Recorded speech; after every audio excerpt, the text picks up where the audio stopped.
नमस्कार साथियों, कैसे आप लोग। उम्मीद करते हैं आप लोग अच्छे होंगे, मस्त होंगे। फ्रेंड्स, फिर से हम आप सभी दोस्तों के सामने आपके क्लास 10th का जो संस्कृत है, संस्कृत व्याकरण, उसको लेकर यहाँ पे आ गया हूँ। फ्रेंड्स, इससे पहले वाले वीडियो में मैंने आपको जो स्वर संधि होता है वो पूरी तरह से कंप्लीट कर दिया था। मैं आपको बतला देना चाहता हूँ, यदि आप हमारे चैनल पे नए हैं तो प्लीज चैनल को सब्सक्राइब कर दीजिए। वीडियो अच्छा लगे तो वीडियो को लाइक कीजिए और अपने दोस्तों के बीच भी शेयर कीजिए।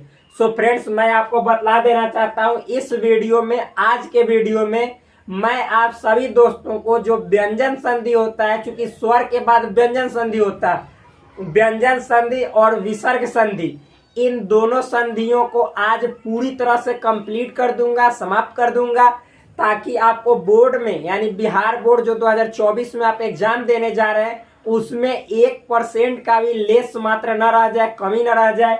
फ्रेंड्स, देखिए, व्यंजन संधि का डेफिनेशन जो है, इसको लिख देता हूं, समझा देता हूं। उसके बाद व्यंजन संधि जब आप पढ़िएगा तो कैसे पढ़ना है आपको बोर्ड के लिए, वो यहाँ पे समझा रहे हैं। ठीक, तो देखिए, स्वर या व्यंजन वर्णों में परिवर्तन के कारण बने संधि को व्यंजन संधि कहा जाता है। ये सब अभी कुछ नहीं समझ में आया होगा, अब समझ में आएगा। देखिए, मैंने व्यंजन संधि यहाँ पे स्टार्ट किया है। व्यंजन संधि होता क्या है, इसको चलिए समझते हैं।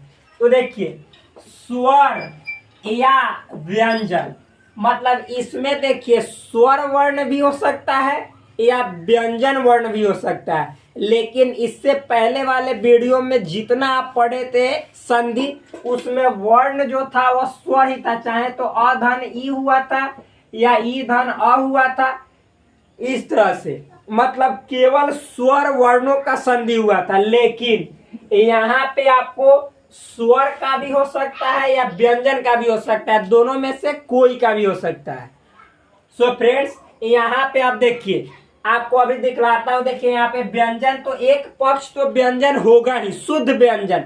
शुद्ध व्यंजन का पहचान क्या है? जिस व्यंजन वर्ण में हल लगा हुआ हो, यानी हलंत लगा हुआ हो, उसको क्या कहा जाता है? देखिए, ये जितना जो एग्जाम्पल लिखे है, सब में देखिए हलंत लगा हुआ है, तो इसको शुद्ध व्यंजन में गिना जाता है। तो व्यंजन संधि में एक वर्ण व्यंजन होगा या दोनों वर्ण व्यंजन होगा। क्या? देखिए, वाक जोड़ मैं, तो वाक मतलब क, तो व्यंजन, और मैं में देखिए म, तो व्यंजन, तो यानी दोनों वर्ण व्यंजन, या एक वर्ण व्यंजन दूसरा स्वर। देखिए यहाँ पे दिक जोड़ अंबर, तो यहाँ पे क में व्यंजन है, शुद्ध व्यंजन हलंत दिया हुआ है, और एक यहाँ पे अ अंबर है, तो अंबर में स्वर है, तो दोनों हो सकता है, इसमें कोई प्रॉब्लम वाली बात नहीं है। अब यहाँ पे दोस्तों आगे बढ़ते हैं। देखिए, व्यंजन संधि जब आप पढ़िएगा तो व्यंजन संधि एक नियम के अनुसार चलता है, जैसे स्वर संधि नियम के अनुसार चलता है। मतलब वृद्धि रेचि फॉर्मूला लिखे थे, फिर उसके बाद आद गुण, आकर सवर्ण दीर्घ, फिर उसके बाद आपको लिखे थे इको यणची। तो उसी तरह से व्यंजन संधि के बहुत सारे नियम होते हैं, उन नियमों को जानकर आपको व्यंजन संधि पढ़ना होता है। लेकिन आप जब क्लास 10th का एग्जाम दे रहे हैं, बोर्ड का एग्जाम दे रहे हैं, तो आपको उन सभी नियमों को जानना कभी भी जरूरी नहीं होता है। आपको केवल एग्जाम्पल और ये जानना जरूरी होता है कि ये कौन सा संधि है। तो देखिए, हम यहाँ पे जितने एग्जाम्पल व्यंजन संधि से दिए जाते हैं और आपको दे सकता है, उन सभी उदाहरणों को, उन सभी एग्जाम्पल्स को यहाँ पे एक एक करके समझाऊंगा। केवल आप इस उदाहरण को 2 या 3 बार पढ़ लीजिएगा, आपको एक एक चीज क्लियर हो जाएगा और कभी भी बोर्ड एग्जाम में भूलिएगा नहीं। यहाँ पे दिखाते हैं। देखिए, ये इधर जितना 10 ठो एग्जाम्पल लिखे हैं, ये सभी एक नियम पे है। इधर 10 ठो एग्जाम्पल लिखे, ये दूसरा नियम पे है। देखिए क्या है, पहला है दिक प्लस गज, दिक जोड़ गज, तो दिक जोड़ गज, तो देखिए क है और ग है, तो ये क है ये ग है, तो दिक जोड़ गज, तो इसका नियम होता है कि क है ये अपना जो मतलब क वर्ग यहाँ पे है तो ये अपना तीसरा में बदल जाता है, तो क ख ग, देखिए क ख ग, तो ग में बदल जाएगा। तो दिक जोड़ गज जहां लिखा रहेगा तो दोनों को आपस में जोड़िएगा तो ये दिग्गज हो जाएगा। यानी ये जो क है ये अपना तीसरा आधा ग में बदल जाएगा, फिर गज जो है उसको जस का तस लिख देंगे। इसी तरह से तो दिक जोड़ गज दिग्गज, फिर देखिए दिक जोड़ अंबर, यहाँ पे समझिएगा, तो दिक जोड़ अंबर, तो यहाँ पे देखिए क ग में बदल जाएगा, तो देखिए दिगंबर। चूंकि अ था तो अ, जब क मतलब कि आधा क है तो ये आधा ग में बदलेगा, लेकिन आधा ग में पूरा अ मिल जाएगा तो पूरा ग हो जाएगा, तो ये बन गया दिगंबर। फिर केवल एग्जाम्पल याद कीजिए, देखिए वाक जोड़ दानम, तो वाक है क है तो ये अपना तीसरा में बदल जाएगा ग में, तो देखिए यहाँ पे दा है तो वाग दानम, वाक जोड़ दानम तो वाग दानम। फिर अच जोड़ अंतः, क्या अच जोड़ अंतः, तो ये देखिए च है तो यहाँ पे देखिए ज में बदल गया, और ये अ, तो आधा ज में पूरा अ मिलेगा तो पूरा ज बनेगा, तो यहाँ पे देखिए अच जोड़ अंतः तो अजंतः।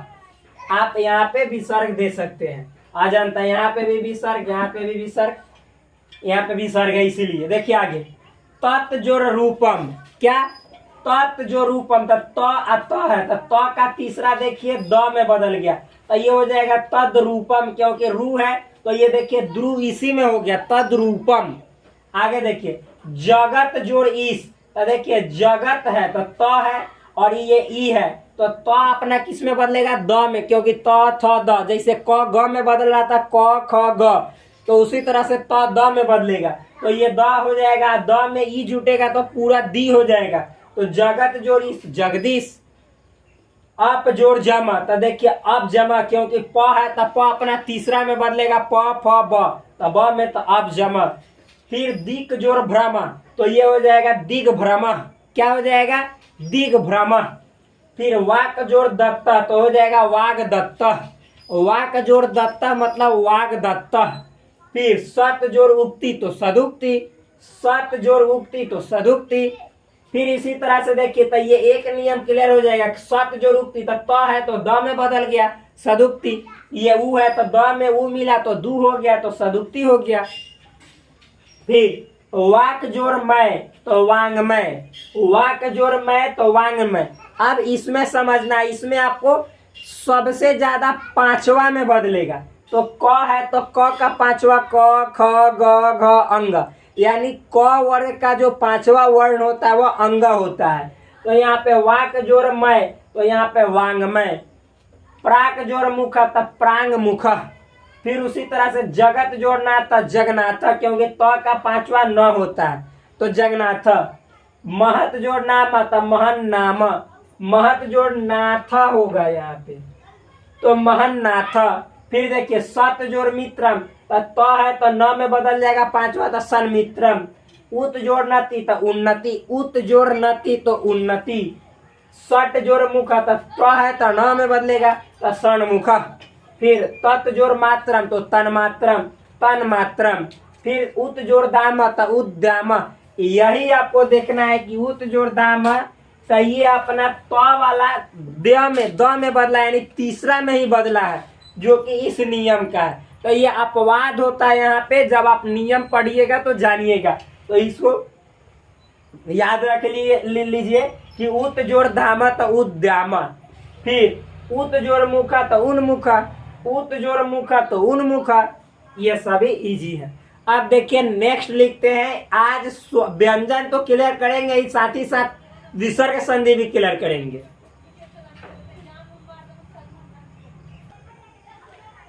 सो देखिए फ्रेंड्स, सॉरी, ये नेक्स्ट एग्जाम्पल और थोड़ा सा तेजी में बतला देता हूं क्योंकि अब थोड़ा सा आवाज आने वाला है। सो देखिए ये जो अगला दूसरा नियम है ये सब सिंपल नियम है, जिसके ऊपर अनुस्वार इस तरह से रहेगा उसका एक ही नियम है। देखिए सम जोड़ कार तो म अनुस्वार में बदल जाएगा, तो सम जोड़ कार तो म को अनुस्वार कर देंगे और ये म है ये स में बदल जाएगा। ठीक, तो देखिए ये होता है संस्कार, फिर सम जोड़ कृति तो संस्कृति, फिर सम जोड़ योग तो म अनुस्वार में तो संयोग, फिर सम जोड़ सार तो संसार, सम जोड़ वाद संवाद या संवाद, सम जोड़ हार संहार, फिर स्वयं जोड़ वर स्वयंवर, सम जोड़ गम संगम।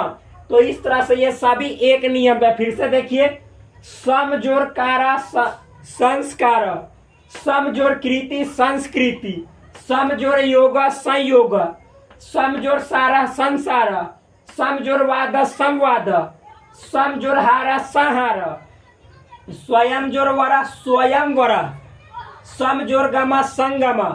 फिर देखिए ये भी उसी तरह से है, अहम जोड़ कार अहंकार या अहंकार, फिर किम जोड़ चित किंचित। देखिए म है तो अनुस्वार में बदल जाएगा चित का चित किंचित, या फिर च छ ज यहाँ जो होता है उसका किंचित, और इसमें अहम जोड़ कार आता है, यहाँ पे अहंकार अंगा वाला भी लिखाता है। तो इस तरह से नेक्स्ट पम जोड़ चमा, तो ये देखिए म है तो अनुस्वार पंचमा, या इस तरह से यहाँ पे यह वाला पंचमा।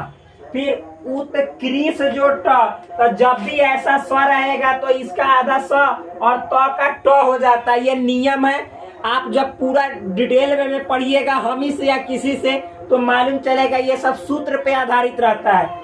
तो उत्कृष्ट जोड़ त उत्कृष्ट, स्वस्थ जोड़ थ तो ये हो जाएगा स्व है स्वस्थ, ये थ भी ठ में बदल जाता है। पृष्ठ जोड़ थम तो ये हो जाएगा स्व है तो ये थ भी ठ में बदल जाएगा पृष्ठम। इस तरह से इतना खत्म हुआ भाई। कल अगले वीडियो में मैं आपको जो इसका और जो व्यंजन संधि का और विसर्ग संधि का खत्म कर दूंगा, क्योंकि थोड़ा सा आवाज आने लगा पूजा का।